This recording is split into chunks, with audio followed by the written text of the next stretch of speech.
રાજકોટ શહેર police commissioner Shri Brajesh Kumar જાસર અને additional CP sir ચૈતન્ય મંડલિક sir દ્વારા જૂના જે ગુના છે એમાં ઘણા લાંબા સમયથી નાસ્તા ફરતા આરોપીઓને પકડવા માટે રાજકોટ શહેર ક્રાઇમ બ્રાન્ચને સૂચના આપવામાં આવેલ હતી.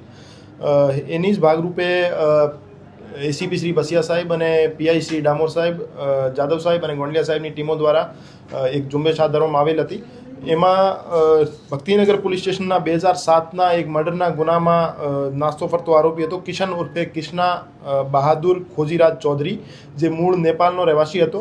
2007માં એક મર્ડર થયો હતો ભક્તિનગરમાં. એમાં મર્ડર કરીને એ આરોપી તરત જ નેપાળ ભાગી ગયો હતો. એના પછી 19 વર્ષ પછી રાજકોટ શહેર ક્રાઇમ બ્રાન્ચ દ્વારા એને પનવેલ નવી મુંબઈ ખાતેથી અટક કરવામાં આવેલ છે. આ બનાવમાં હકીકત એવી હતી કે 4 આરોપીઓએ મળીને એક ભાવેશભાઈ રાજપૂત નામના વ્યક્તિની, જેની ઉંમર 24 વર્ષ હતી, એને અપહરણ કરી અને એને ગળાના ભાગે તીક્ષ્ણ હથિયારથી ઈજા કરી એને મારીને વોકળામાં નાખી દીધો હતો. અને 10 દિવસ પછી એમની બોડી મળી હતી.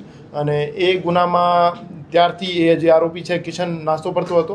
તો રાજકોટ શહેર ક્રાઇમ બ્રાન્ચ દ્વારા એને 19 વર્ષ પછી અટક કરી અને એના વિરુદ્ધ કાયદેસરની કાર્યવાહી કરવામાં આવેલી છે.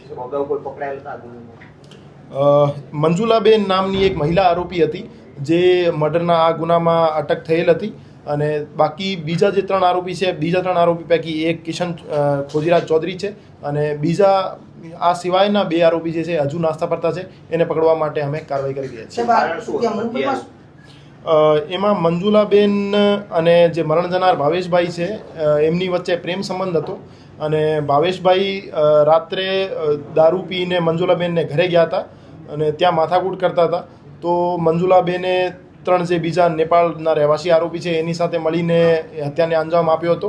અને 3 જે આરોપીઓ છે એ મરણ જનારને બાઇક ઉપર બેસાડીને લઈ ગયા હતા અપહરણ કરીને, અને પછી ગળાના ભાગે ઈજા કરીને મારી નાખવામાં આવેલો. ના, એના વિરુદ્ધ એક જ ગુનો દાખલ છે. મુંબઈમાં શું કામ કરતો હતો, રહેતો હતો, કેવી રીતે ત્યાં? એ મજૂરી કામ કરતો હતો અને ફોન અને આખા ડિવાઇસ વગેરે ચેન્જ કરીને ત્યાં રહેતો હતો. પણ રાજકોટ શહેર પોલીસ દ્વારા વેશ પલટો કરી અને એનો ટેકનિકલ સર્વેલન્સ કરી અને વોચ રાખી એને ઝડપી પાડવામાં આવેલ છે.